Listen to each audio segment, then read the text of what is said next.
সুপ্রিয় দর্শক, আসসালামু আলাইকুম। সবাইকে স্বাগত জানাচ্ছি আজকের গুরুত্বপূর্ণ সংবাদে। প্রথমে জানিয়ে দিচ্ছি সংবাদ শিরোনাম, পরে বিস্তারিত। জানিয়ে দেব এই মুহূর্তে হাতে পাওয়া সর্বশেষ গুরুত্বপূর্ণ আপডেট আন্তর্জাতিক সংবাদ। শুরুতে থাকছে পুরো বিশ্ব বুঝে গেছে ট্রাম্প বোকা, ইরানের নিরাপত্তা প্রধান।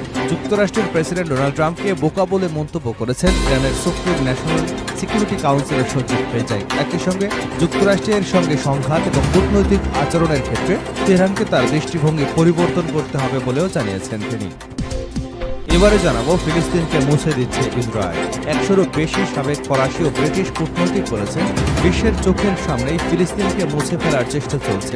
ফিলিস্তিন রাষ্ট্রকে স্বীকৃতি দিতে ইসরায়েলকে বাধ্য করবার লক্ষ্যে বাণিজ্য ও অস্ত্র বিক্রিতে নিষেধাজ্ঞা সহ জরুরি পদক্ষেপ নেবার আহ্বান জানিয়েছেন তারা।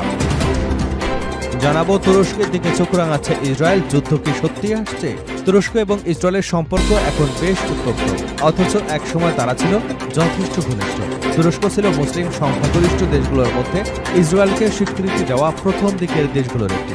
1949 সালে দুদেশের কূটনৈতিক সম্পর্ক প্রতিষ্ঠিত হয়, কিন্তু সেই দুই দেশই এখন সাপে নেউলের সম্পর্কে রূপ নিতে যাচ্ছে।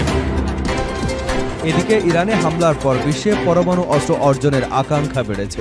ইরানে যুক্তরাষ্ট্রের হামলাকে কেন্দ্র করে মার্কিন প্রেসিডেন্ট ডোনাল্ড ট্রাম্পের বেপরোয়া কর্মকাণ্ড বিশ্বজুড়ে পরমাণু অস্ত্র অর্জনের প্রবণতা বাড়িয়ে দিচ্ছে বলে মন্তব্য করেছেন ইরানের সুপ্রিম ন্যাশনাল সিকিউরিটি কাউন্সিলের সচিব হোসেন রেজাই। এবারে থাকছে, কাতারে আটক ইরানি পাইলটদের দ্রুত হাসপাতালে নেওয়ার আহ্বান তেহরানের। কাতারে আটক ইরানি পাইলটদের দ্রুত সমুদ্র থেকে সরিয়ে স্থলভাগের কোনো হাসপাতালে নেবার আহ্বান জানিয়েছে ইরান। দেশটির এক সামরিক কর্মকর্তা শনিবার একথা বলেছেন। আটক পাইলটদের শারীরিক অবস্থা অত্যন্ত নাজুক। এবং সর্বশেষ জানাবো, গ্রিসে বেড়াতে গিয়ে ভয়াবহ আগুন লাগালেন ইসরায়েলি পর্যটকরা। ইউরোপীয় দেশ গ্রিসে ঘুরতে গিয়ে ভয়াবহ এক অগ্নিকাণ্ড ঘটিয়েছেন কয়েকজন ইসরায়েলি পর্যটক। ভয়ঙ্কর দাবানল ছড়িয়ে পড়ার উপক্রম হয়েছিল তাদের লাগানো সেই আগুন। গ্রিসের ক্রিট দ্বীপে ভয়াবহ এই ঘটনাটি ঘটেছে গত শুক্রবার সন্ধ্যায়। প্রায় 4 ঘন্টার চেষ্টার পর আগুন নিয়ন্ত্রণে আনার পর ওই ইসরায়েলি পর্যটকদের একজনকে আটক করেছে গ্রিসের পুলিশ। এতক্ষণ শুনছিলেন শিরোনাম, এবার থাকছে পুরো সংবাদ। দর্শক, অনুরোধ থাকবে ভিডিওতে একটি লাইক দিন, কমেন্টস করে জানিয়ে দিন এই ভিডিওটি আপনি কোন জেলা থেকে দেখছেন এবং শুনছেন। ইরান, ইসরায়েল, যুক্তরাষ্ট্র, ফিলিস্তিনের যুদ্ধে আপনি যদি মুসলিমদের সাপোর্ট করেন তাহলে চ্যানেলটি সাবস্ক্রাইব করে বেল আইকনটি বাজিয়ে রাখুন। পুরো বিশ্ব বুঝে গেছে ট্রাম্প বোকা, ইরানের নিরাপত্তা প্রধান। যুক্তরাষ্ট্রের প্রেসিডেন্ট ডোনাল্ড ট্রাম্পকে বোকা বলে মন্তব্য করেছেন ইরানের সুপ্রিম ন্যাশনাল সিকিউরিটি কাউন্সিলের সচিব রেজাই। একই সঙ্গে যুক্তরাষ্ট্রের সঙ্গে সংঘাত এবং কূটনৈতিক আচরণের ক্ষেত্রে তেহরানকে তার দৃষ্টিভঙ্গি পরিবর্তন করতে হবে।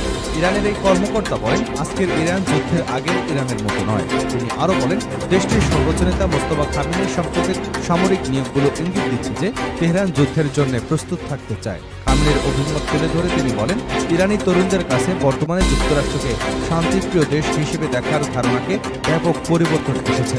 তিনি বলেন, পুরো বিশ্ব বুঝে গেছে ট্রাম্প একজন বোকা। ফিলিস্তিনকে মুছে দিচ্ছে ইসরায়েল। 100-এরও বেশি সাবেক ফরাসি এবং ব্রিটিশ কূটনৈতিক বলেছেন, বিশ্বের চোখের সামনেই ফিলিস্তিনিকে মুছে ফেলার চেষ্টা চলছে। ফিলিস্তিন রাষ্ট্রকে স্বীকৃতি দিতে ইসরায়েলকে বাধ্য করবার লক্ষ্যে বাণিজ্য অস্ত্র বিক্রিতে নিষেধাজ্ঞা সহ জরুরি পদক্ষেপ নেবার আহ্বান জানিয়েছে তারা। শনিবার দ্য গার্ডিয়ানের প্রতিবেদনে বলা হয়, এক নজিরবিহীন যৌথ চিঠিতে প্রথাগত কূটনৈতিক ভাষা পরিহার করে ইসরায়েলের বিরুদ্ধে জাতিগত নির্মূল অভিযানের অভিযোগ আনা হয়েছে। এতে সতর্ক করা হয়, বিশ্ব এখন আর ইসরায়েলকে প্রকৃত গণতন্ত্র হিসেবে বিবেচনা করছে না। আধুনিক মধ্যপ্রাচ্য গঠনে ব্রিটেন এবং ফ্রান্সের গুরুত্বপূর্ণ ভূমিকার কথা উল্লেখ করে কূটনৈতিকরা বলেন, উভয় দেশই ফিলিস্তিনিকে রাষ্ট্র হিসেবে স্বীকৃতি দিয়েছে। তাদের যুক্তি, মধ্যপ্রাচ্যের মৌলিক সংকট অর্থাৎ ইসরায়েলি এবং ফিলিস্তিনিদের সমান অধিকারের প্রশ্নে একজোট হয়ে কাজ করা এখন যুক্তরাজ্য ও ফ্রান্সের দায়িত্ব। ফরাসি প্রেসিডেন্ট ইমানুয়েল ম্যাক্রো এবং ব্রিটিশ প্রধানমন্ত্রী এন্ডি বার্নহামের কাছে পাঠানো এই চিঠিতে 52 জন সাবেক ফরাসি কূটনৈতিক, 50 জন সাবেক ব্রিটিশ রাষ্ট্রদূত সই করেছেন। তাদের অনেকেই মধ্যপ্রাচ্যের বিভিন্ন দেশ যেমন মিশর, ইরান, বাহরাইন, ইসরায়েল, সিরিয়া, তুরস্ক, কুয়েত, সৌদি আরব ও কাতারে উচ্চপদস্থ কর্মকর্তা হিসেবে দায়িত্ব পালন করেছেন। ব্রিটিশ কূটনীতিকদের তালিকায় আছেন জাতিসংঘে নিযুক্ত 2 সাবেক দূত। তারা বলছে, ইসরায়েলের এসব পদক্ষেপ একটি ন্যায়সঙ্গত ও দীর্ঘস্থায়ী শান্তি অর্জনের সম্মিলিত প্রচেষ্টাকে মৌলিকভাবে ক্ষতিগ্রস্ত করছে। সাবেক কূটনীতিকদের যুক্তি, ফিলিস্তিনকে স্বীকৃতি দেওয়ার যে পদক্ষেপটি অনেক আগেই নেওয়া উচিত ছিল তা এখন জরুরি পদক্ষেপের মাধ্যমে বাস্তবায়নে রূপ দেওয়া প্রয়োজন। কারণ ইসরায়েল সরকার আইন, আন্তর্জাতিক বিচার আদালতের রায়, জাতিসংঘ নিরাপত্তা পরিষদের অসংখ্য প্রস্তাবকে অবজ্ঞা করে একটি স্বাধীন ফিলিস্তিনি রাষ্ট্র গঠনের যে কোনো সম্ভাবনা ধ্বংস করবার চেষ্টা করছে। তুরস্কের দিকে চোখ রাঙাচ্ছে ইসরায়েল। যুদ্ধ কি সত্যি আসছে? তুরস্ক ও ইসরায়েলের সম্পর্ক এখন বেশ উত্তপ্ত, অথচ এক সময় তারা ছিল যথেষ্ট ঘনিষ্ঠ। তুরস্ক ছিল মুসলিম সংখ্যাগরিষ্ঠ দেশগুলোর মধ্যে ইসরায়েলকে স্বীকৃতি দেওয়া প্রথম দিকের দেশগুলোর একটি। 1949 সালে দুই দেশের কূটনৈতিক সম্পর্ক প্রতিষ্ঠিত হয়। বিশেষ করে 1990-এর দশকে তুরস্ক ইসরায়েল সামরিক সহযোগিতা দ্রুত বাড়ে। যৌথ সামরিক মহড়া, প্রশিক্ষণ, গোয়েন্দা সহযোগিতা এবং অস্ত্র আধুনিকায়নে দুদেশের মধ্যে সম্পর্ক গড়ে ওঠে। 1996 সালে দুদেশের সামরিক সহযোগিতা নতুন মাত্রা পায়।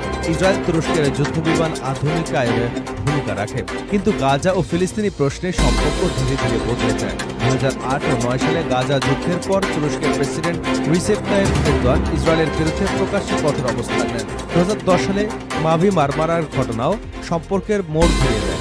গাজায় ত্রাণ নিয়ে যাওয়া ওই জাহাজে ইসরায়েলি অভিযানে তুরস্কের নাগরিক সহ কয়েকজন নিহত হন।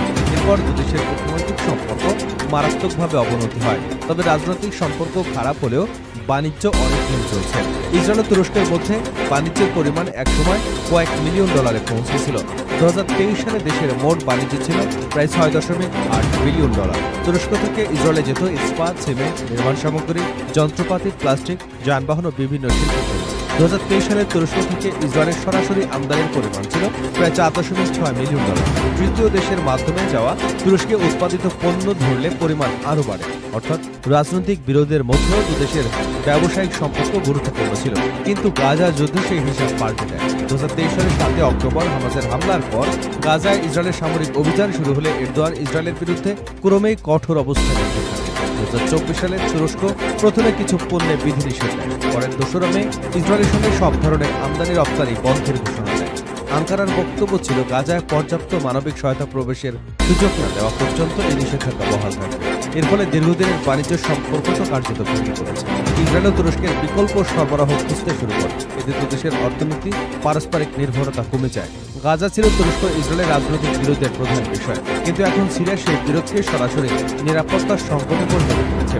সিরিয়ার বাশার আল আসাদ সরকারের পতনের পর দেশটির ক্ষমতার কাঠামো বদলে গেছে। তুরস্ক নিয়ে সিরীয় নেতৃত্বের ঘনিষ্ঠ সম্পর্ক।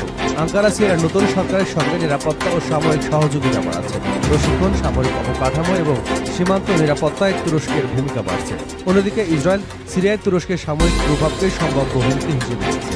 এই দ্বন্দ্বের সবচেয়ে বড় উদাহরণ হলো গত 18 আগস্টের ঘটনা।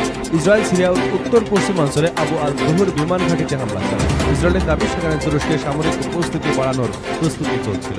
তুরস্ক এই অভিযোগ সরাসরি অস্বীকার করেছে। সিরিয়াও বলছে এই ঘাঁটিটিতে স্থায়ী তুর্কি সামরিক ঘাঁটি স্থাপনের পরিকল্পনা ছিল। তবুও হামলাটি একটি বড় বার্তা দিয়েছে। ইসরায়েল এখন সিরিয়া তুরস্কের সামরিক প্রভাবকে সরাসরি নজরে রাখছে। সিরিয়ায় হামলার পর ইসরায়েলের প্রধানমন্ত্রী বেঞ্জামিন নেতানিয়াহু তুরস্ককে সতর্ক করে বলেন, সিরিয়ায় তুরস্কের সামরিক উপস্থিতি দক্ষিণ দিকে বাড়াতে দেওয়া হবে না। ইসরায়েলের প্রতিরক্ষামন্ত্রী ইসরায়েল কাছও এরদোগানকে সতর্ক করেছেন। ইসরায়েলের বক্তব্যের মূল কথা ছিল, সিরিয়ায় তুরস্ক এমন কোনো সামরিক কাঠামো তৈরি করতে পারবে না যা ইসরায়েলের নিরাপত্তার জন্য হুমকি হয়ে দাঁড়ায়। তুরস্কের দৃষ্টিতে বিষয়টি সম্পূর্ণ ভিন্ন। আঙ্কারা মনে করে সিরিয়ার সার্বভৌমত্বের মধ্য থেকে নতুন সরকারের সঙ্গে নিরাপত্তা সহযোগিতা করা তার বৈধ অধিকার। এটি অবস্থানের মধ্যে সমঝোতা না হলে সিরিয়া আরও বড় সংঘাতের কেন্দ্র হয়ে উঠতে পারে। ইরানে হামলার পর বিশ্বে পরমাণু অস্ত্র অর্জনের আকাঙ্ক্ষা বেড়েছে। ইরানে যুক্তরাষ্ট্রের হামলাকে কেন্দ্র করে মার্কিন প্রেসিডেন্ট ডোনাল্ড ট্রাম্পের বিপর্যয় কর্মকাণ্ডে বিশ্বজুড়ে পরমাণু অস্ত্র অর্জনের প্রবণতা বাড়িয়ে দিচ্ছে বলে মন্তব্য করেছেন ইরানের সুপ্রিম ন্যাশনাল সিকিউরিটি কাউন্সিলের সচিব মোহসিন রেজাই। খবর আল জাজিরার। রেজাই বলেন, বিশেষ করে মানুষ যখন দেখছে যে আন্তর্জাতিক পরমাণু শক্তি সংস্থার সদস্যপদ এবং পরমাণু অস্ত্রের বিস্তার রোধের চুক্তি এনপিটিতে থাকা ইরানের জন্য যুক্তরাষ্ট্রের হামলা ঠেকাতে কার্যকর হয়নি, তখন এই আকাঙ্ক্ষা আরও বেড়েছে। তিনি বলেন, ট্রাম্প পারমাণবিক নিরাপত্তার পরিবর্তে পারমাণবিক অনিরাপত্তা তৈরি করেছেন। রেজাই আরও বলেন, ইরান সব আন্তর্জাতিক নিরাপত্তা বিধি মেনে নিয়েছে এবং সেগুলো অনুসরণ করছে। দেশটির এনপিটি সদস্য এবং পরিদর্শনের সম্মত হয়েছে। তিনি দাবি করেন, পরমাণু সংক্রান্ত আন্তর্জাতিক বিধিনিষেধ মেনে চলার ক্ষেত্রে ইরান অন্য যে কোনো দেশের চেয়ে বেশি প্রতিশ্রুতিবদ্ধ।